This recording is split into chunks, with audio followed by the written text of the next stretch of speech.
আসসালামু আলাইকুম friend, good morning. আমার এমডি ফ্যামিলি ব্লগে তোমাদের সকলকে জানাই স্বাগত। আশা করি তোমরা সকলেই ভালো আছো, আমরাও আলহামদুলিল্লাহ ভালো আছি। তো আবার একটা নতুন ব্লগ নিয়ে হাজির হয়ে গেলাম তোমাদের সামনে।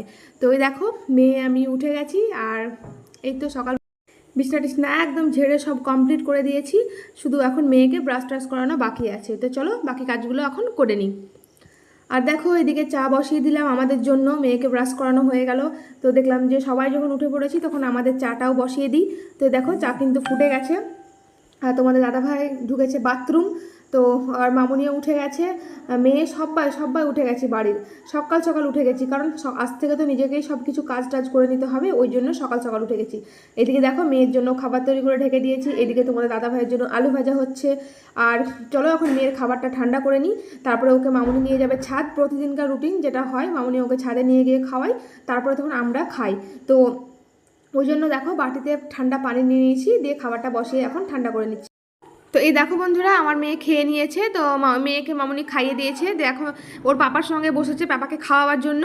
আর দেখো আমরা এখানে খেতে বসে গেছি। তো আমি খাচ্ছি হচ্ছে রুটি, কালকে রুটি এনেছিল, তো সেই রুটিগুলো চা দিয়ে খাচ্ছি। মামুনি আমি খেলাম রুটি, আর তোমার দাদাভাই খাচ্ছে মুড়ি। ও আবার রুটি খেতে ভালোবাসে না, গ্যাস হয় তার জন্য। গ্যাস তো আমাদেরকেও হয়, কিন্তু গ্যাসের ওষুধ তো খেতেই হয়, ও তো গ্যাসের ওষুধ খায়, কিন্তু আসলে হচ্ছে রুটিটাও পছন্দই করে না, ওই জন্য রুটিও খায় না। এখনই ওকে যদি বলতাম 4টে চপ দিচ্ছি, 4টে সিঙ্গাড়া দিচ্ছি, তাহলে কিন্তু খেয়ে নিত। পুরি দিচ্ছি, পুরি হলেও কিন্তু খেয়ে নিত, কিন্তু রুটি আসলে পছন্দ করে না, ওই জন্য খায় না।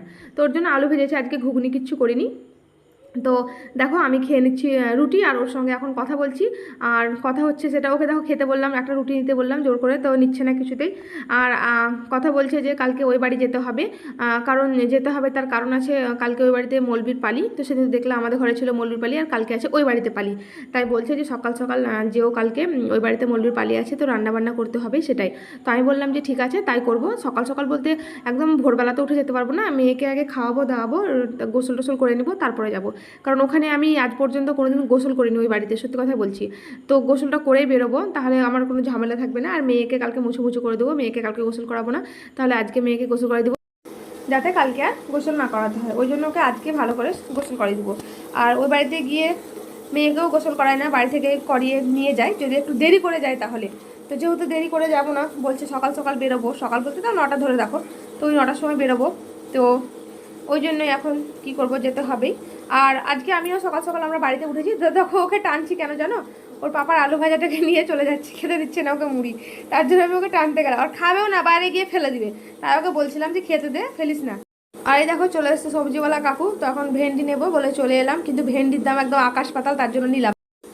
এদিকে দেখো ভাত বসিয়ে দিয়েছি, ভাত ফুটবো ফুটবো হয়ে গেছে, ভাত ফুটতে চলে এসছে।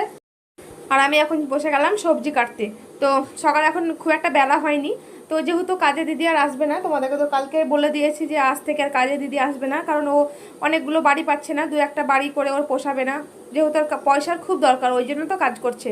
তাই এবার 2-3টে বাড়িতে ওর পোষাচ্ছে না, যেহেতু ওর স্বামী কাজ টাজ কিছু করে না, ওর হাতেই সংসার।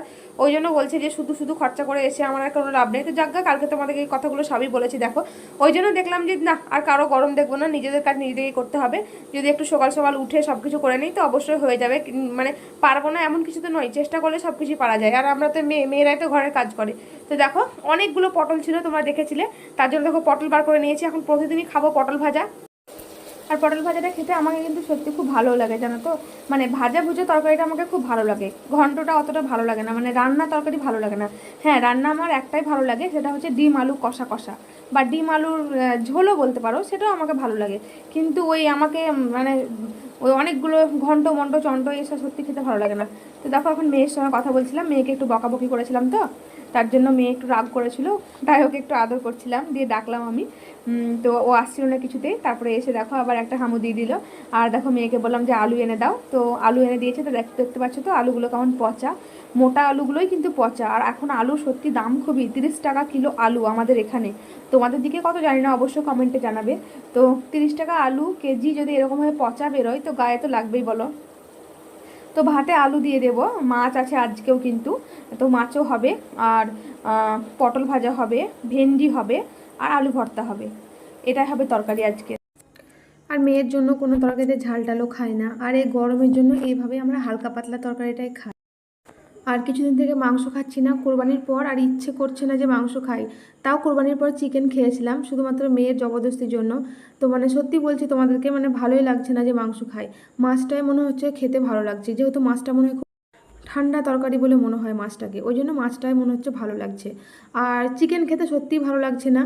আর আমরা যেহেতু মুসলিম, তোমরা কিছু মনে করো না, তো বিফটা খেতে সত্যিই ভালো লাগছে। মনে হয় বিফটাই সব থেকে সেরা মাংসর মধ্যে।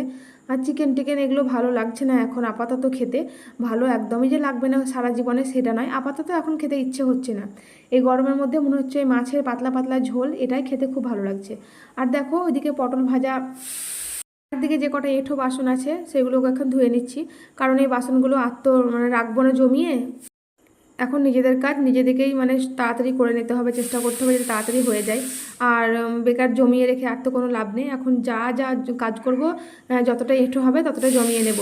আর ভাবছি এবার থেকে মামুনিকে তাই বললাম যে আর কাজের লোক নিতেই হবে না, দরকারই নেই, নিজেরাই করব নিজেদের কাজ। অনেকেই দেখছি সবাই কি সুন্দর নিজের ঘরের কাজ সামলাচ্ছে। আমাদের পাড়াতেই অনেককে দেখছি অনেকেই কাজের লোক নেয় না, শুধুমাত্র আমরাই নিচ্ছি। তো আমাদের ঘরে এমন কিছু কাজও নেই, কাপড় দেখো কাচতে হয় না, কাপড় যেহেতু মেশিনেই হয়। তো তাই মামুনিকে বললাম যে দরকার নেই মামুনি, আর লোক নিতে হবে না, আমরা নিজেরাই করবো। মা মেয়ে আছে, আমরা দুজন আছি, দুজন মিলে ভাগাভাগি করে করে নিব। তুমি করলা এটা, আমি করলাম ওটাও হবে, আমাদের কাজবাজ হয়ে যাবে।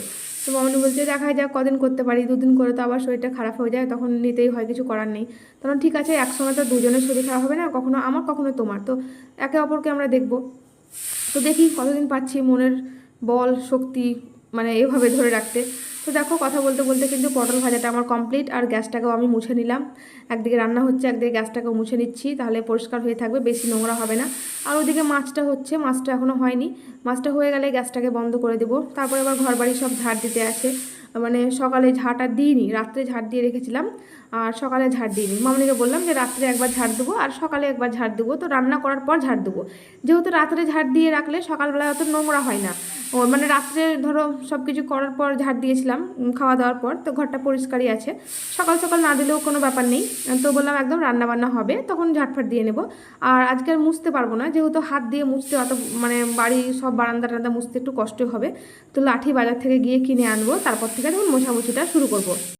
তো তোমরা হয়তো ভাবছো যে আমাদের বাড়িতে লাঠি নেই, কিন্তু কতগুলো যে লাঠি কেনা হলো তা মানে বলার নেই। ও সব রকম লাঠি কিনে নিয়েছি, দেখো লাঠি কিনেও আনি আর ভেঙেও যায়। ওই যে লাঠিগুলো না সেই স্টিলের হয়, তো সহজেই কিন্তু একটুতে ভেঙে যায়। তো ওই জন্য দেখো লাঠি টেকে না, শুধু একটা লাঠি আছে, কিন্তু কাপড়টা খুব নোংরা মানে কালো হয়ে গেছে, ওই জন্য মামনি বলছে ওটা তার ঘর দর মুছবো না। আর একটা কিনেছিলাম জানো তো, সে খুব এখন বালতি সেট যে ঘর মোছাগুলো পাওয়া যাচ্ছিলো, ওগুলোও আমরা কিনেছিলাম মল থেকে। কিন্তু ওটাতে আমাকে মুছতে খুব ভালো লাগতো, কিন্তু মামনি বলে অনেকটা ভারী হয়ে যায়, ওই জন্য মামনি মানে মুছতো না, দিয়ে ওটা ছাদে পড়ে থেকে থেকে জিনিসটা একদম নষ্ট হয়ে গেছে, ওটা মানে আর নেওয়াই যাবে না। তো ওই জন্য দেখো নতুন করে আবার কিনতে হবে, ওই জন্য লাঠি লাঠি করছি।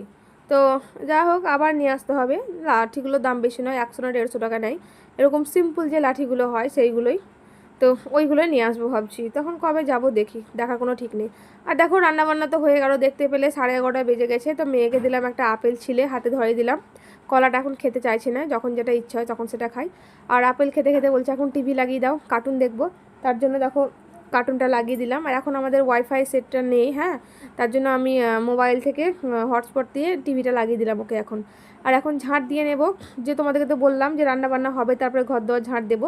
তো ওই দেখো এটা হচ্ছে আমার ওই যে স্ট্যান্ডে আমি ভিডিও করি, সেই স্ট্যান্ডের খাপের কাগজটা মেয়ে ছিঁড়ে ওইভাবে ফেলে রেখেছে।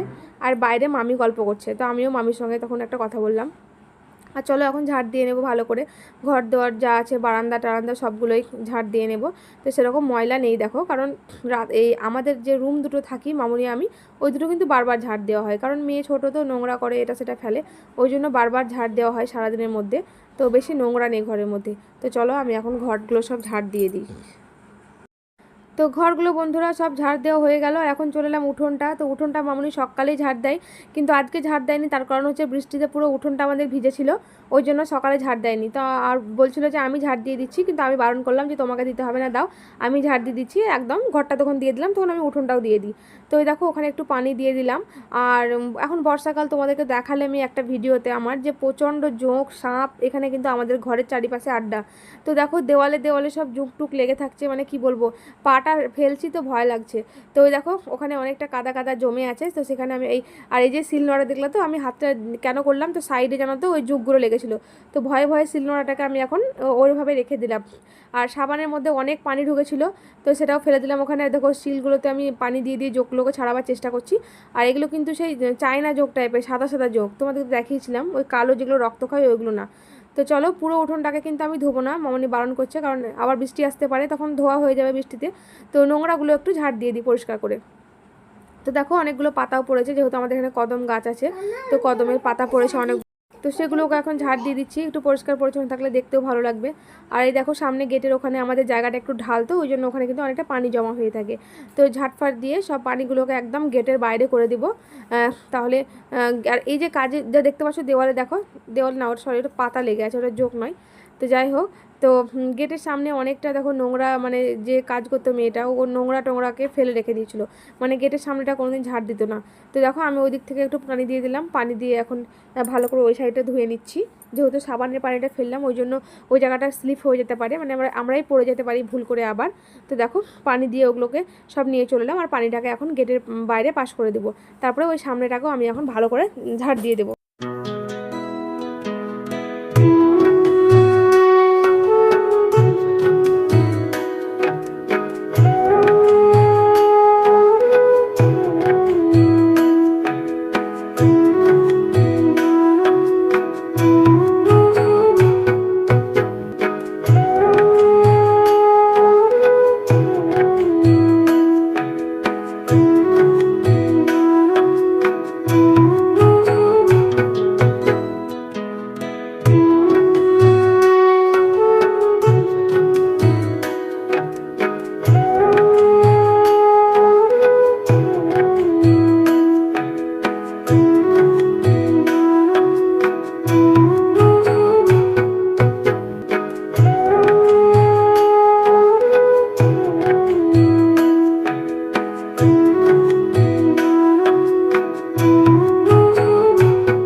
তো এই দেখো বন্ধুরা, সামনেটা একদম পরিষ্কার করে ঝাড় দিয়ে দিলাম। আর বুঝতে পারছো সামনে একদম পানি টানি হয়ে জমে আছে, তাও যতটা পারলাম ঝাড় দিয়ে দিলাম এখন। তো আমাদের উঠোনটা কিন্তু বেশ মোটামুটি বড়ই আছে। তো জানো তো, প্রথম যখন আমাদের ঘর করতে লাগে তখন আমার মামুনি ভেবেছিল যে আমাদের মনে হয় উঠোনই হচ্ছে না, মানে যখন আমাদের কেবল ভিত খুঁড়ে যে ব্যান্ড ঢালাইটা হয় তখন আমরা ঘরটা দেখতে এসেছিলাম। তো দেখে আমার মামুনি বলছে এটা কেমন ঘর, ঘরে উঠোন নাই কিছু নাই, আর উঠোন না থাকলে কি ঘর ভালো লাগে, ঘর বানাবে না। তো দেখো আল্লাহর রহমতে কত সুন্দর উঠোন হয়েছে। আর সত্যি উঠোন না হলে জানো তো ঘর একটুও মানায় না, আমাকেও ভালো লাগে না, মনে হয় ঘরের কিছুই নয়, ন্যাড়া ন্যাড়া ঘর তাই মনে হয়। আর তাও উঠোনটা থাকলে তুমি বিকেলবেলা একটু উঠোনে এসে দাঁড়াতে পারবে, ছেলেপেলে থাকলে তারা খেলাধুলো করতে পারবে, সেই জন্য কিন্তু উঠোনটা আমাদের খুব জরুরি। তারপরে ধরো এই শীতকালে যেমন একটু উঠোনে তুমি রোদও পোহাতে পারবে, আর বাড়িতে গাছপালা থাকলেও ভালো লাগে। তো গাছপালা দেখো আমার মামুনি শখ করে কিন্তু অনেক গাছপালা লাগিয়েছে, পারলে মানে আরও যদি বড় হতো তো হয়তো আরও লাগাতো। তো আম গাছ আছে আমাদের ঘরে 4টে, তারপরে তোমার পেয়ারা গাছ, মৌসম্বি লেবুর গাছ, তারপরে একটা কাগজি লেবুর গাছও ছিল, প্রচুর লেবু ধরতো, কিন্তু ওই গাছটা না মরে গেছে, ওই জন্য গাছটাকে আমরা কেটে দিয়েছি। তো চলো অনেক গল্প হলো, এখন ঝাড়ফাট দিয়ে সব পরিষ্কার করে দিলাম, এবার মেয়েকে গোসল করাতে হবে। বন্ধুরা দেখতে পেলে কাজ বাড়ি হয়ে গেল, এখন মেয়েকে গোসল করাবো গা। তো দেখো মাথায় নিয়েছি মেয়ের গামছা, আর এখন 12:30 বাজছে, তো সব কাজ কমপ্লিট, শুধু মেয়ের গোসল করাটাই এখনো হয়নি। তো এখন যাবো গা, দিয়ে মেয়েকে গোসলটা করে দেবো, তারপর আমি গোসল করবো। তো তোমার সঙ্গে থাকো, ব্লগটা দেখতে থাকো, ভালো লাগবে। হয়ে গেল, বাহ গুড গার্ল নুরাইয়া। কে গোসল করে দিল গা? তো দেখো মেয়েকে এখন গোসল করে দিয়েছি, আর বুঝতেই পারছো গোসল করেও এখন টিভি দেখবে, কারণ আমি একটা বাথরুমে ঢুকবো, মামুনি একটা বাথরুমে ঢুকবে। তো আমি ঘরের দরজা সব লক করে দিই, দিয়ে বাথরুমের দরজাটা খুলে দিই, তো কারণ ও এখন বসে থাকে টিভি দেখে। তো আমি দরজা খুলে গোসল করব, আর ও এখন দেখো টিভি লাগিয়ে দিয়েছি কার্টুন, তখন কার্টুন দেখবে আর বসে থাকবে, তারপরে আমি গোসল করে এসে তখন ওকে ভাত খাইয়ে দেবো। তো ঠিক আছে বন্ধুরা, সঙ্গে থাকো, আর আমার ব্লগটা কিন্তু কন্টিনিউ দেখতে থাকো। আর দেখো এখানে সব মেয়ের এগুলো কাঁচা জামা কাপড় মামুনি এখনো তুলে এনে দিল, তো আমি ওর শোকেসে এই দিকটা ওর পরার জামা কাপড় থাকে, তো ওখানে আমি এখন ভরে দেবো। বন্ধুরা গুড ইভিনিং, শুভ সন্ধ্যা, চলে এলাম এখন তোমাদের সামনে, একদম দুপুর থেকে আর আসিনি। তো এখন 8টা বেজে গেছে, সন্ধ্যা নয় 8টা 8 হয়ে গেছে। আর দেখলাম ব্লগটা শেষ করব, এবার শেষ করা হয়নি, আর এর থেকে বেশি বড় করবো না, অনেকটা বড় হয়ে যাবে। তো রান্নাবান্না দেখো হয়ে গেছে, রাত্রের জন্য ভাত হলো, ভাত হয়ে গেছে, তরকারি সব কমপ্লিট হয়ে গেছে। আমি এখন বসে বসে শর্টগুলো বানাচ্ছিলাম কালকের জন্য। তো দেখলাম এবার ব্লগটা শেষ করে দিই। তো ঠিক আছে বন্ধুরা, আজকের মতো ব্লগটা এই পর্যন্ত। কেমন হয়েছে তোমরা অবশ্যই কিন্তু কমেন্টে জানাবে, আর ভালো লাগলে লাইক কমেন্ট শেয়ার করতে ভুলবে না। তো আজকের মতো ব্লগটা এই পর্যন্ত, ইনশাআল্লাহ আবার নেক্সট ব্লগে তোমাদের সঙ্গে দেখা হবে। তো সবাই ভালো থেকো, সুস্থ থেকো, আল্লাহ হাফিজ।